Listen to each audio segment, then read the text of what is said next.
நண்பர்களே, இந்த உலகத்தில் இதுவரை கண்டுபிடிக்கப்பட்ட கண்டுபிடிப்புகளிலேயே இதுவரை நிறைய லட்சக்கணக்கான ஆயிரக்கணக்கான மருத்துவத்துறையில், கணினித்துறையில், ஒவ்வொரு துறையிலும் பல நூற்றுக்கணக்கான ஆயிரக்கணக்கான கண்டுபிடிப்புகள் அன்றாடம் நிகழ்ந்து கொண்டே இருக்கின்றன. அன்றாடம். ஆனால் இந்த உலகத்தின் இதுவரை கண்டுபிடிக்கப்பட்ட அனைத்து பொருட்களிலுமே சிறந்த கண்டுபிடிப்புகள் எது என்று ஒரு பட்டியல் போட்டால், மனிதன் கண்டுபிடித்ததிலேயே ஆகச் சிறந்த கண்டுபிடிப்பு இது என்று ஒரு பட்டியலை போட வேண்டும் என்று சில விஞ்ஞானிகள் முடிவெடுத்தார்கள். முடிவெடுத்து பல ஆண்டு காலம் ஆய்வு செய்து அதுவரை கண்டுபிடிக்கப்பட்ட கொஞ்சம் சார்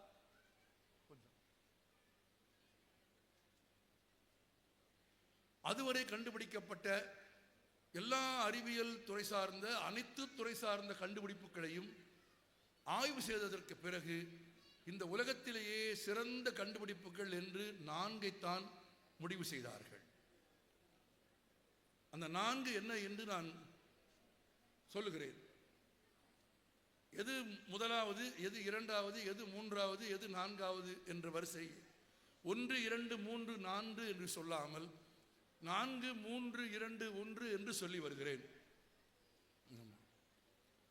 4 கண்டுபிடிப்புகளைத்தான் வரிசைப்படுத்துகிறார்கள், வகைமைப்படுத்துகிறார்கள் ஆய்வாளர்கள், அறிஞர்கள். லட்சக்கணக்கான பொருட்கள் லட்சக்கணக்கான ஆண்டுகளாக கண்டுபிடிக்கப்பட்டிருந்தாலும் சிறந்தது என்று 4 தேர்ந்தெடுத்தார்கள். அந்த 4இல் 4ஆவதாக அவர்கள் தேர்ந்தெடுத்தது, நீங்கள் ஆச்சரியப்படுவீர்கள், குண்டூசி. குண்டூசி ஏன் சிறந்த கண்டுபிடிப்பு என்று தேர்வு செய்தார்கள் என்றால், ஆய்வாளர்கள் சொன்னார்கள், கண்டுபிடிக்கப்பட்ட நாளிலிருந்து எதற்காக கண்டுபிடிக்கப்பட்டதோ அதற்காக மட்டுமே பயன்படும் உருவம் மாறாத ஒரு கண்டுபிடிப்பு இந்த உலகத்தில் உண்டு என்றால் அது குண்டூசி என்று வகைமைப்படுத்தினார்கள். 3வது இடத்தை சக்கரத்திற்கு கொடுத்தார்கள். சக்கரம் இல்லாமல் இந்த உலகத்தில் எந்த கருவியும் இயங்காது, எந்த கருவியும் இயங்காது. அது விமானமாக இருந்தாலும் சரி, ஓடுகிற ரயிலாக இருந்தாலும் சரி, பேருந்து, மகிழுந்து என்னவாக இருந்தாலும் சரி, கையில் கட்டி இருக்கிற கடிகாரமாக இருந்தாலும் சரி, தலைக்கு மேலே சுற்றுகிற மின்விசிறியாக இருந்தாலும் சரி, எல்லாவற்றுக்குள்ளேயும் ஒரு சக்கரம் இருக்கும். சக்கரம் இல்லாமல் ஒரு பொருள் இயங்காது, சுற்றாது. எனவே கண்டுபிடிப்புகளில் 3வது இடம் சக்கரம். 2வது இடம் எது? அறிஞர்கள் சொன்னார்கள் 4வது இடம் குண்டூசி, 3வது இடம் நீங்க சொல்லணும் சக்கரம். ஏன் சொல்லணும்னா, இங்க ஒரு 10 பேர் பேசிட்டே இருக்கிறாங்க. அவங்களுக்குள்ள அவங்க பேசுறத பத்தி எனக்கு ஒரு பிரச்சனையும் கிடையாது. ஆனால் அவங்க பேசுறதுக்கு கேட்குது. கொஞ்சம் தயவு செஞ்சு இடையூறு செய்யாமல் இருங்கள். நீங்கள் உங்கள் அலைபேசியை பார்த்து கொண்டிருக்க வேண்டும் என்று நீங்கள் விரும்பினால், இந்த இடத்திலும் அதுதான் உங்களுக்கு தேவை என்று நீங்கள் விரும்பினால் நன்றாக பாருங்கள், மௌனமாக பாருங்கள். உங்கள் சட்டமன்ற உறுப்பினர் ஒரே ஒரு வார்த்தை சொல்லிவிட்டு போனார். அலைபேசியை பார்த்து கொண்டே இருந்து அறிவை வளர்த்து விட முடியும் என்று யாராவது கருதினால், அவர் ஒரு 10 ஆண்டுகளுக்கு பிறகு பேசுவதற்கு அலைபேசி இல்லாமல், பேசுவதற்கு துணைக்கே யாரும் இல்லாமல் தனிமையில் நிற்பார் என்பதை நான் எச்சரிக்க விரும்புகிறேன். உங்களோடு பேசுவதற்கு கூட யாரும் தயாராக இருக்க மாட்டார்கள். கல்வி இழந்து, அறிவு இழந்து, மதிப்பு இழந்து, எல்லாவற்றையும் இழந்த ஒரு மனிதனாக நீங்கள் இருக்க வேண்டும் என்று விரும்பினால், அப்படித்தான் உங்கள் வாழ்க்கையை நீங்கள் அமைத்துக் கொள்ள வேண்டும் என்று விரும்பினால், நீங்கள் அலைபேசியிலேயே உங்கள் நேரத்தை முழுமையாக கழிக்கலாம். யாரும் உங்களை தடை செய்ய போவதில்லை. புத்தக கண்காட்சி என்பது தாகம் தீர்ப்பதற்கான ஒரு குளம். தாகம் இருக்கிற எல்லா குதிரைகளையும், நான் உள்பட தாகம் தீர்க்க விரும்புகிற எல்லா குதிரைகளையும் குளத்தருகே கொண்டு வந்து சேர்ப்பது இவர்கள் கடமை. தன் தாகத்தை தீர்த்து கொள்ள வேண்டியது குதிரையின் கடமை. எதை படிக்கிறோம்? இது ஒன்றுமில்லை. இந்த அரங்கத்தில் நாங்கள் 10 பேர் அமர்ந்திருக்கிறோம் என்றால் அதில் 3 பெண்கள். உங்கள் மாவட்ட ஆட்சித்தலைவர் ஒரு பெண். ஒரு பெண் இந்த இடத்திற்கு 100 ஆண்டுகளுக்கு முன்பு அரங்கத்தில் வந்து அமர்ந்து கேட்க முடியாது. தமிழ்நாட்டில் 1925ஆம் ஆண்டு, நம்மளாம் ஒன்ஸ் அப்பான டைம்லாம் கிடையாது. 100 ஆண்டுகளுக்கு முன்பு ஒரு பொது அரங்கில், ஒரு பொது நிகழ்ச்சியில் ஒரு பெண் வந்து அமர்ந்து ஒரு நிகழ்ச்சியில் பங்கேற்க முடியாது.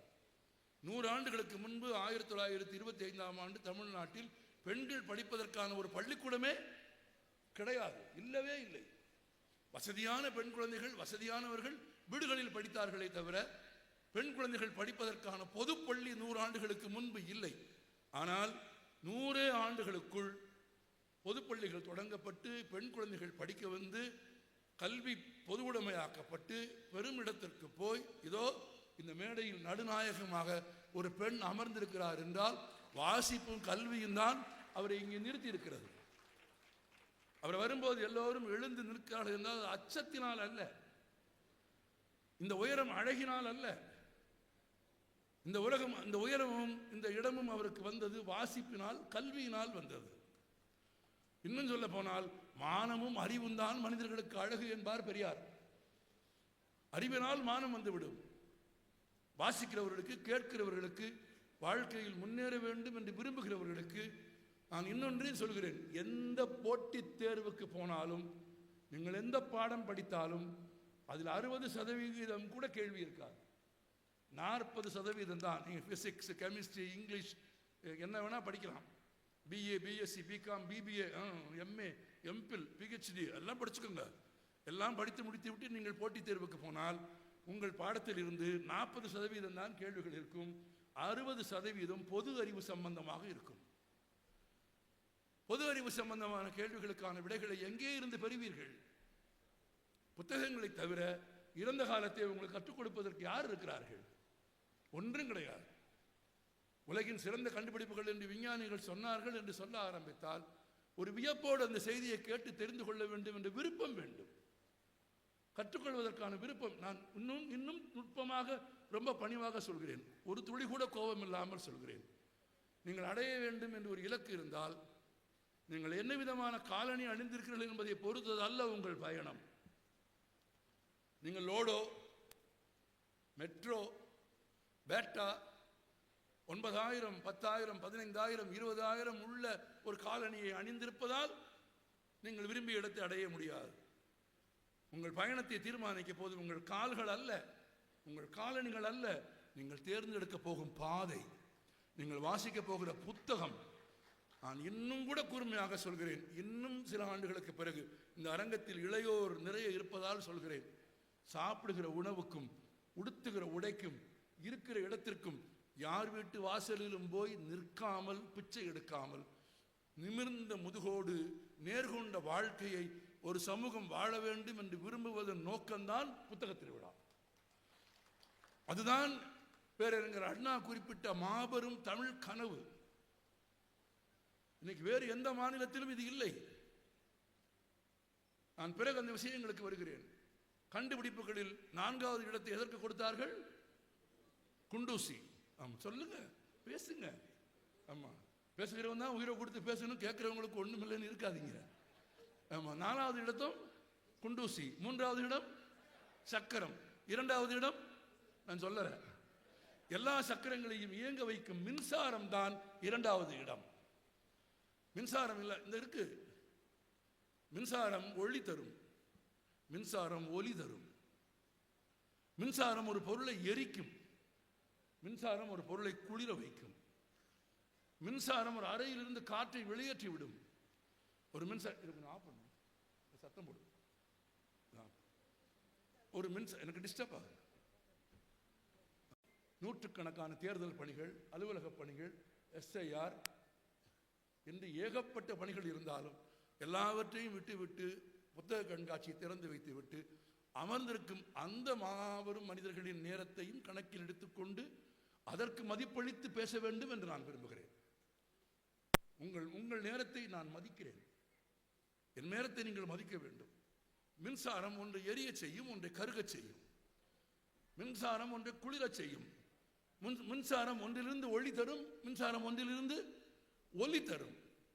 பலவித ஆற்றல்களை உருவாக்கும் ஆற்றலுடைய மின்சாரத்திற்கு 2வது இடத்தை கொடுத்தார்கள். இந்த மின்சாரத்தை பல்பை கண்டுபிடித்தது யார்? Thomas Alva Edison.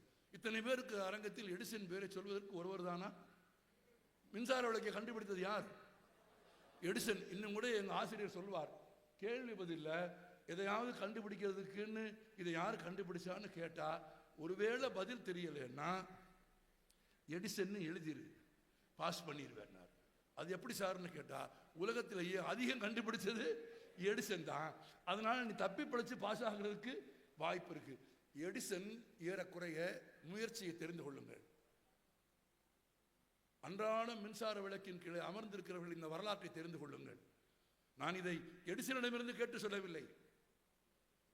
எடிசனின் வாழ்க்கையை எழுதி வைத்த ஒரு புத்தகத்தை படித்து விட்டு சொல்கிறேன். ஏறக்குறைய 1100 முறை அவரது மேசையில் மின்சார விளக்கு எரியாமல் வெடித்திருக்கிறது. பல சமயங்களில் அது எரியவே இல்லை. பல சமயங்களில் எரிந்து கருகி சாம்பலாயிருக்கிறது. அவர் ஆசைப்பட்டது போல எத்தனையோ உலோகங்களை பயன்படுத்தி அவர் மின்சாரத்தை செலுத்தியும் அவர் விரும்பியபடி ஒரு மின்சார விளக்கு அவர் மேசையில் எரியவே இல்லை. ஆனால் நுட்பமாக சிந்திப்பவர்களுக்கு புரியும், அந்த மேசையில் எரிவதற்கு முன்பாகவே அது எடிசனின் சிந்தையில் எரிய தொடங்கிவிட்டது. தன் சிந்தனையால், விஞ்ஞான அறிவால் எடிசனின் மூளைக்குள் அது எரிந்து கொண்டிருந்தது. அதை மேசையில் எரிய வைக்க அவர் முயற்சித்தார். 1100 முறை தோற்று போனார். ஒரு நண்பர் கேட்டார், 1100 முறை தோற்றும் உனக்கு வெட்கமாக இல்லையா? இன்னும் இந்த வேலையை நீ விடவில்லையா? எடிசன் திரும்ப சொன்னார், நான் 1100 முறை தோற்றதாக நீ நினைக்கிறாய். ஆனால் இந்த 1100 முறைகளிலும் ஒரு மின்சார விளக்கை எரிய வைக்க முடியாது என்று நான் கண்டுபிடித்திருக்கிறேன் என்று நான் புரிந்து வைத்திருக்கிறேன். நான் தோற்கவில்லை. 1100 வழிகளில் ஒரு பல்பை எரிய வைக்க முடியாது என்கிற விஞ்ஞான உண்மையை கண்டுபிடித்து வெற்றி அடைந்திருக்கிறேன். அதனால் தொடர்ந்து முயற்சிப்பேன். தொடர்ந்து அதே போல முயற்சித்தார். 4.5 ஆண்டு கால உழைப்பு, ஒரு நாள் 2 நாள் இல்லை.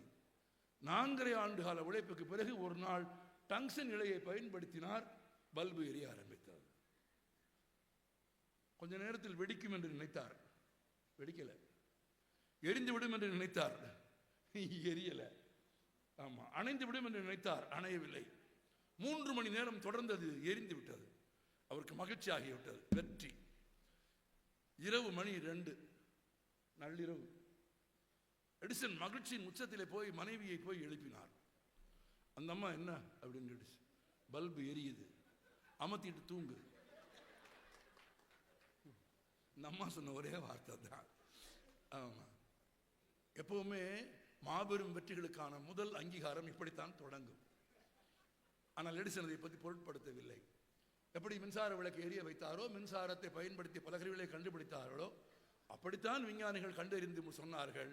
குண்டூசி 4வது இடம், சக்கரம் 3வது இடம், எல்லாவற்றையும் இயக்கும் மின்சாரத்திற்கு 2வது இடம்.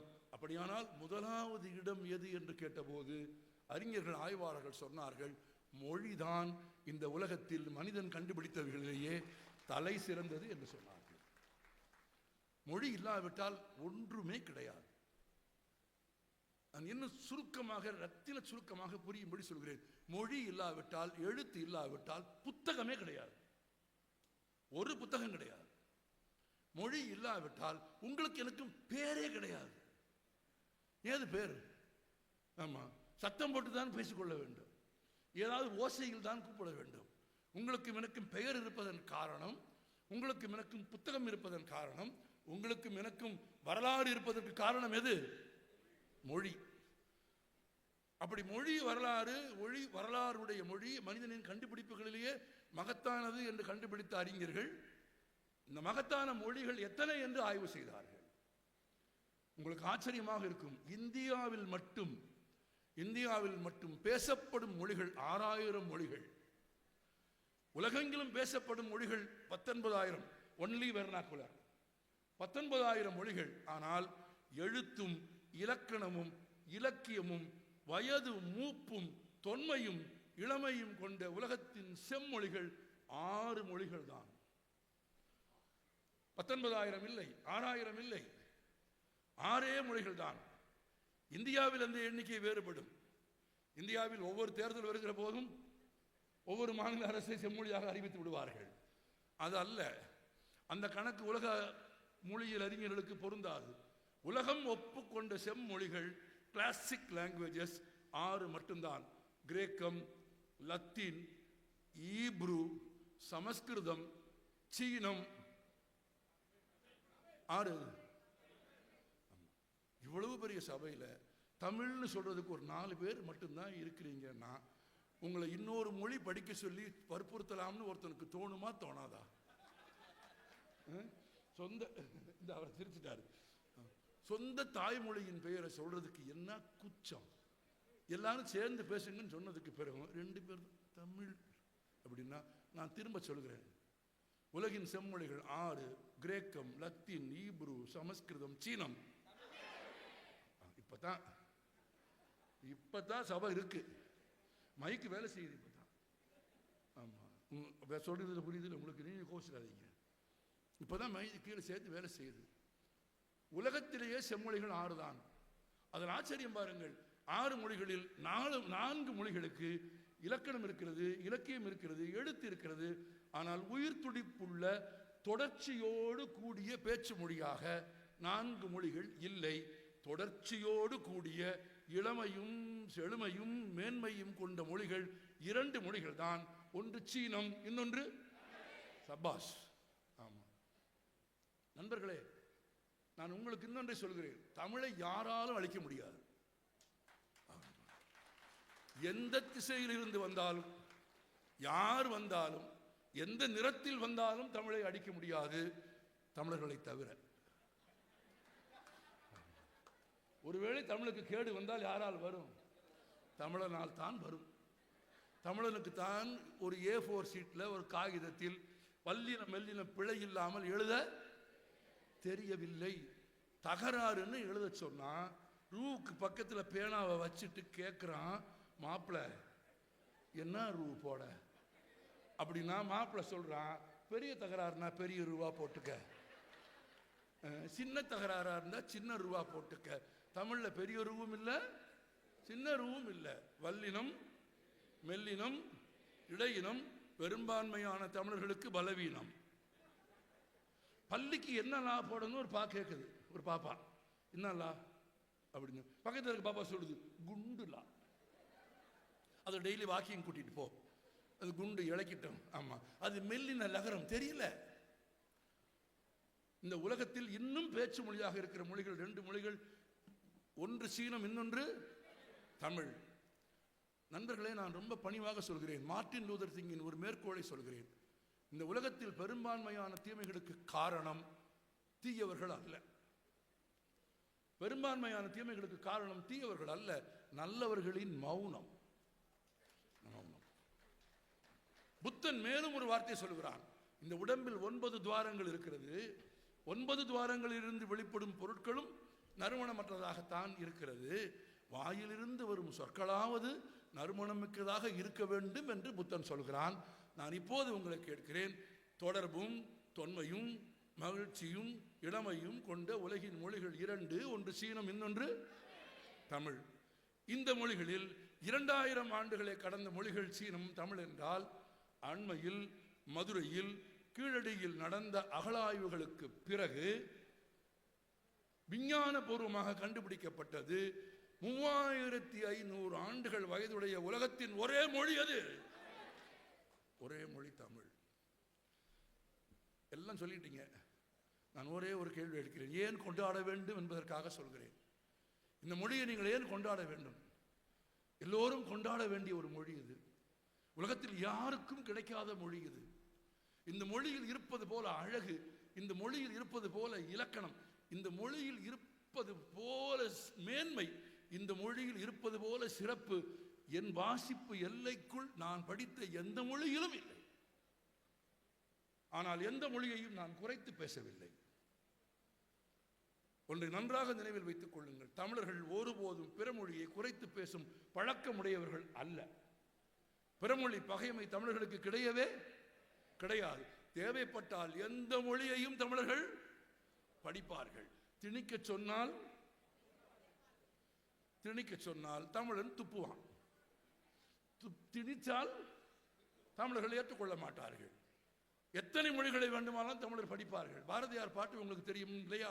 யாமறிந்த மொழிகளிலே. முழு பாட்டு கூட போக வேணாம், ஏன்னா அது மனப்பாட பகுதியில் இல்லாமல் இருக்கும். யாமறிந்த மொழிகளிலேங்கிறது 2 சொல்லுக்கு என்ன பொருள்? யாம் அறிந்த மொழிகளே என்று பாரதியார் பாடினால் அதில் ஒரு கேள்வி இருக்கிறது. பாரதியாருக்கு எத்தனை மொழிகள் தெரியும்? யாம் அறிந்த மொழிகளிலே என்று அவர் பாடினால் எத்தனை மொழிகள் பாரதியாருக்கு தெரியும் என்ற கேள்வி வருகிறது. அந்த கேள்விக்கான விடையை கண்டுபிடிப்பதற்காக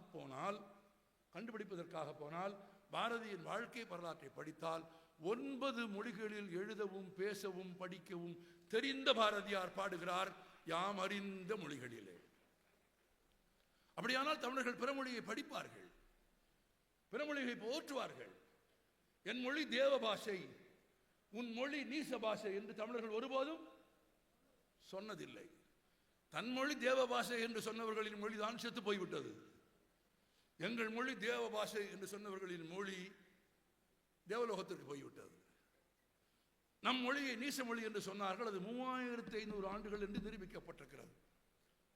ரொம்ப நுணுக்கமாக ஏன் கொண்டாட வேண்டும் இந்த மொழியை என்பதற்கு நான் ஒரு சிறிய வரலாறு சொல்கிறேன். புத்தகங்களிலே கற்ற வரலாறு தான். 3500 ஆண்டுகள் என்பது அறிவியல் பூர்வமாக நிரூபிக்கப்பட்டு விட்டது. இது கற்பனை அல்ல. வெறுமனே கல் தோன்றி மண் தோன்றா காலத்தே முன்தோன்றி மூத்த குடி என்ற வெறும் பாட்டு அல்ல. அறிவியல் பூர்வமாக கீழடியில் எடுத்த சுட்ட மண்பானையில் இருக்கிற எழுத்தை இந்தியாவிற்கு வெளியே இருக்கிற உலகின் மிக உயர்ந்த ஆய்வியல் அரங்குகள் அவர்கள் மேற்கொண்டிருக்கிற கார்பன் மெத்தடாலஜி என்கிற அறிவியல் பூர்வமான ஆய்வின் வழியாக அந்த மண்பானையில் சுட்ட மண்பானையின் வயது என்ன என்று கண்டுபிடிக்கிறார்கள். இப்ப இன்னொரு செய்தியும் வந்திருக்கிறது. எகிப்தின் பிரமிடுகளில் தமிழ் எழுத்து இருக்கிறது. தமிழன் எகிப்துக்கு போயிருக்கிறான், பிரமிடுக்கு போயிருக்கிறான், அங்கே தன் பெயரை எழுதி வைத்து விட்டு வந்திருக்கிறான். காட்டுக்கு போனால், வீட்டுக்கு போனால், வெளியிடங்களுக்கு போனால் காதலியின் பெயரை செடிகளில், காதலியின் பெயரை சப்பாத்தி மரங்களில், பால்வடியும் சப்பாத்தி மரங்களில் காதலியின் பெயரை எழுதுகிற காதலன் மாதிரி ஒரு தமிழன் எகிப்திலே போய் பிரமிடில் நம் மொழியை எழுதிவிட்டு வந்திருக்கிறான். அவனுக்கு மொழியின் மீது காதல் இருந்திருக்கிறது. 3500 ஆண்டுகள் பழமை. அப்படியானால் 3500 ஆண்டுகளாக தமிழை யார் பாதுகாத்தது? எப்படி பாதுகாத்தார்கள்? எப்படி கைமாற்றி கொடுத்தார்கள்? இன்றைக்கு இந்த இடத்திற்கு தமிழ் வந்திருக்கிறது என்றால், இந்த மொழி வந்திருக்கிறது என்றால், இது 3500 ஆண்டுகளாக நம் முன்னோர்கள் எப்படி பாதுகாத்தார்கள்? அது ஒரு நீண்ட அழகிய வரலாறு, சுருக்கமான வரலாறு. முதலில் தமிழர்கள் தாங்கள் விரும்பிய தங்கள் மொழியின் எழுத்துக்களை ஈர மண்ணில் எழுதியிருக்கிறார்கள். ஈர மண்ணில் எழுதியது நிலைக்காது, மழை பெய்தால் கலைந்துவிடும். ஈர மண்ணில் எழுதிய எழுத்தை பிறகு சுட்ட மண்பானையில் எழுதியிருக்கிறார்கள். இப்ப மொழியை பாதுகாக்க தொடங்கிவிட்டான். சுட்ட பானையில் எழுதிய எழுத்து ஒருபோதும் அழியாது. இன்றைக்கும் அது 3500 என்று நிரூபித்திருக்கிறது. சுட்ட மண்பானையில் எழுதிய அதே எழுத்துக்களை பின்னாளில் தமிழர்கள் கல்லில் வெட்டி வைத்தார்கள். கல்லில் வெட்டி வைத்ததாலே தான் அதற்கு பெயர் கல்வெட்டு. மொழியை வெட்டி வைத்தார்கள். எங்க? கல்லில். கல்லில் வெட்டி வைத்ததால் அது கல்வெட்டு. கல்லில் வெட்டி வைத்ததற்கு பிறகு நமக்கு அது போதுமானதாக இல்லை. கல்லை எப்படி எடுத்துக்கொண்டு ஊராக போவது? கல்லை எப்படி எல்லோருக்கும் தருவது? உனக்கு எழுத வேண்டிய கடிதத்தை, அவனுக்கு எழுத வேண்டிய கடிதத்தை, அவனுக்கு சொல்ல வேண்டிய செய்தியை கல்லில் எழுதினால் எப்படி சுமந்து போவது? அப்ப எளிதாக மொழியை இன்னொருவருக்கு சொல்வதற்கான ஒரு கருவியை கண்டுபிடிக்க வேண்டும் என்று ஆசைப்பட்டு விரும்பிய நம் முன்னோர்கள் அதை தாங்கள் பயன்படுத்திய துணியில் எழுதியிருக்கிறார்கள். பிறகு என்ன செய்திருக்கிறார்கள்? விலங்குகளை கொன்றதற்கு பிறகு கிடைக்கும் தோலில் எழுதியிருக்கிறார்கள். விலங்கின் தோலிலும், நன்றாக நினைவில் வைத்துக் கொள்ளுங்கள், விலங்கின் தோலிலும் துணியிலும் எழுதியது பல ஆண்டுகள் உயிரோடு இருக்காது. எனவே எழுதிய செய்தி உயிரோடு இருக்க வேண்டும், நீண்ட நாட்களுக்கு இருக்க வேண்டும் என்பதற்காக உலோக தகடுகளில் எழுதியிருக்கிறார்கள். இரும்பு தகடுகளில், தாமிர தகடுகளில், செப்பில் செய்த ஏடுகளில் செதுக்கி இருக்கிறார்கள். செப்பில் செய்த ஏடு என்பதால் அது செப்பேடு. கல்லில் வெட்டியது கல்வெட்டு, செப்பில் எழுதியது செப்பேடு. தோலிலும் துணியிலும் எழுதியது, எழுதியவன் எழுதியவுடனே முகம் பார்த்து படிப்பதால் அது திருமுகம். இப்படி பிரித்து படிப்பாங்கல்ல, பழைய சினிமாலாம் வரும், பார்த்துருக்கீங்களா? திருமுகம். ஒருவர் இன்னொருவருக்கு எழுதுவது, முகம் பார்த்து பேசுவது. தோலில் எழுதியது, துணியில் எழுதியது திருமுகம், கல்லில் வெட்டியது கல்வெட்டு, செம்பில் உலோகத்தில் எழுதியது செப்பேடு, இப்படி பல நூற்றாண்டுகள் காத்து வந்த தமிழர்கள் காகிதத்தின் பயனை அறிந்திருக்கவில்லை. காகிதம் கிபி 3ஆம் நூற்றாண்டே கண்டுபிடிக்கப்பட்டு விட்டது. அதை முதலில் கண்டுபிடித்தவர்கள் சீனர்கள். ஆனால் சீனர்கள் தாங்கள் கண்டுபிடித்த காகிதத்தை எப்படி உற்பத்தி செய்ய வேண்டும் என்ற ரகசியத்தை யாருக்கும் தெரியாமல் மறைத்து வைத்திருந்தார்கள். கிபி 8ஆம் நூற்றாண்டு வரையில் காகிதம் சீனாவை விட்டு வெளியே போகவே இல்லை. சீனர்கள் அதை யாருக்கும் தரவில்லை. 8ஆம் நூற்றாண்டின் இறுதி பகுதியில் ஏறக்குறைய கிபி 782ஆம் ஆண்டில் தெற்கு சீன பகுதிக்கு படையெடுத்து போன அரேபியர்கள் தரைமார்க்கமாக அரபு நாடுகளில் இருந்து ஆப்கானிஸ்தான் வழியாக அந்த பகுதிகளை கடந்து தெற்கு சீன பகுதிக்கு போன அரேபியர்கள் சீனாவின் தென் பகுதியில் ஒரு சிறிய பகுதியை வென்றார்கள். வரலாற்றில் அதற்கு தாலமி போர்கள் என்று பெயர். அந்த சிறிய வென்ற பகுதியிலே தான் முதன்முறையாக காகிதங்களை அரேபியர்கள் பார்த்தார்கள். கண்டுபிடித்தது உடனேயே அரேபியர்கள் தாங்கள் வென்ற சீன பகுதியிலே இருந்து காகிதம் கண்டுபிடிக்கும் முறையை கண்டுபிடித்து அரேபியாவிற்கு கொண்டு போய் அதை அறிமுகப்படுத்தினார்கள். அரேபியாவுக்கு போன காகிதம் இந்தியாவிற்கு வருவது 10 நூற்றாண்டுகள் ஆகிவிட்டது. 17ஆம் நூற்றாண்டு வரை காகிதம் தமிழ்நாட்டிற்கு வரவில்லை. அப்படியானால் உலோகத்தகட்டில் எழுதிய தமிழர்கள் 20ஆம் நூற்றாண்டில் 17ஆம் நூற்றாண்டில் 18ஆம் நூற்றாண்டில் காகிதம் வரும் வரையில் தமிழை எதில் எழுதி வைத்தார்கள்? சொல்லுங்க, யார் சொன்னது? ஓலைச்சுவடிகளில்.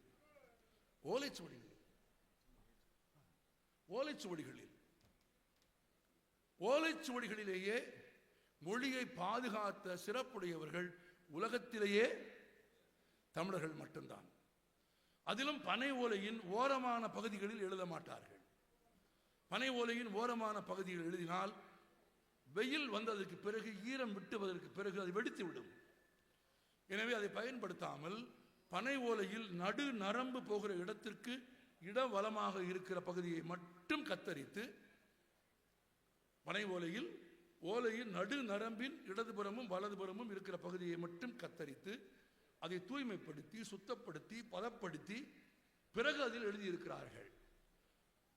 ஒரு மதுரையில் இருந்து சென்றாயன் என்ற ஒரு கவிஞன் எழுதினான், தமிழுக்கு ஓலை சென்றதால் தான் பனை நிமிர்ந்து நிற்கிறது என்று எழுதினான். பனை ஓலைகளில் எழுதினார்களே, அப்படி பனை ஓலையின் நடுவில் தமிழர்கள் வெட்டிய பகுதிக்கு பெயர் இலக்கு. இன்றைக்கும் கன்னியாகுமரி மாவட்டத்துக்காரர்களை போய் கேளுங்கள், பனை ஓலையின் நடுப்பகுதியில் வெட்டிய பகுதியை இலக்கு என்பார்கள். இலக்கில் எழுதப்பட்ட ஈயமே இலக்கியம் என்று அறியப்பட்டது. ஆம், 17ஆம் நூற்றாண்டு வரையில் நம் முன்னோர்கள், நான் திரும்ப வரிசைப்படுத்தி சொல்கிறேன், ஈர மண்ணில் எழுதி, சுட்ட மண்ணில் எழுதி, விலங்கின் தோலில் எழுதி, துணியில் எழுதி, கல்லில் வெட்டி, உலோகங்களில் வெட்டி சமைத்து, ஓடுகளில் பாதுகாத்து, பனை ஓலைகளில் எழுதி 18ஆம் நூற்றாண்டு வரையில் 3500 ஆண்டு கால பழமையான இந்த மொழியில் ஏறக்குறைய 3300 ஆண்டுகள் நம் முன்னோர்கள் பாதுகாத்து நமக்கு கொண்டு வந்து கொடுத்த மொழி இந்த மொழி. இந்த மொழியை நாம் கொண்டாட வேண்டுமா கூடாதா? ஆம் இல்லை சொல்லுங்க. ஆம், இவ்வளவு பழமை யாருக்கு இருக்கிறது? பழமை மட்டும் இல்லை, 2000 ஆண்டுகளுக்கு முன்பு யாதும் ஊரே யாவரும் கேளீர் என்று சொன்னது யார்? நம்மை தவிர. ஐக்கிய நாடுகள் சபை எழுதி போட்டிருக்கிறது என்றால், ஐக்கிய நாடுகள் சபை 1945ஆம் ஆண்டு பிறந்தது. ஆனால் 2ஆம் நூற்றாண்டில் ஒரு தமிழன் பாடிவிட்டான், யாதும் ஊரே யாவரும் கேளீர். எல்லோரையும் சமத்துவமாக நடத்த வேண்டும் என்று ஐக்கிய நாடுகள் சபை ஒரு தேதியே வைக்கிறது. ஆமா, டே ஃபார் ஈக்குவாலிட்டி. ஆனால் 2000 ஆண்டுகளுக்கு முன்பு ஆசான் வள்ளுவர் எழுதிவிட்டு போய்விட்டான், பிறப்புக்கும் எல்லா உயிர்க்கும். இந்த தமிழ் 3500 ஆண்டுகள் பழமையுடைய மொழி மட்டுமல்ல, மேன்மையுடைய மொழி, எல்லோரையும் சமமாக நடத்திய மொழி, நீங்கள் கொண்டாட வேண்டிய மொழி. இந்த 2000 ஆண்டு கால வரலாறும் எழுதப்பட்ட வரலாறும் இலக்கணமும் இலக்கியமும் நமக்கு எப்படி கிடைத்தது? புத்தகங்களால் தான் கிடைத்தது. ஒரு பாரி முல்லைக்கு என்ன கொடுத்தான்? தேர் கொடுத்தான். சாதாரணமாக கேலி செய்வார்கள், ஒரு செடிக்கு எதற்கு தேர் என்று. ஆனால் அது அல்ல. இயற்கையின் நுட்பத்தை உணர்ந்தவர்கள் தமிழர்கள். தான் கொண்டு வந்த தேரை நிறுத்திவிட்டு தன் படையாட்களோடு, தன் நண்பர்களோடு, தன் சகாக்களோடு காட்டுக்கு வேட்டையாட போய் விடுகிறான் பாரி. சில வாரங்கள் கழித்து திரும்ப வருகிறான். யாரும் பயன்படுத்தாமல் அசையாமல் நின்ற தேரை இது யாரும் பயன்படுத்த மாட்டார்கள் என்று நம்பி ஒரு கொடி அதில் படர்ந்திருக்கிறது. அவன் விரும்பி இருந்தால் அதை எடுத்து தரையில் போட்டிருக்கலாம். அவன் விரும்பி இருந்தால் அதை வெட்டி இருக்கலாம்.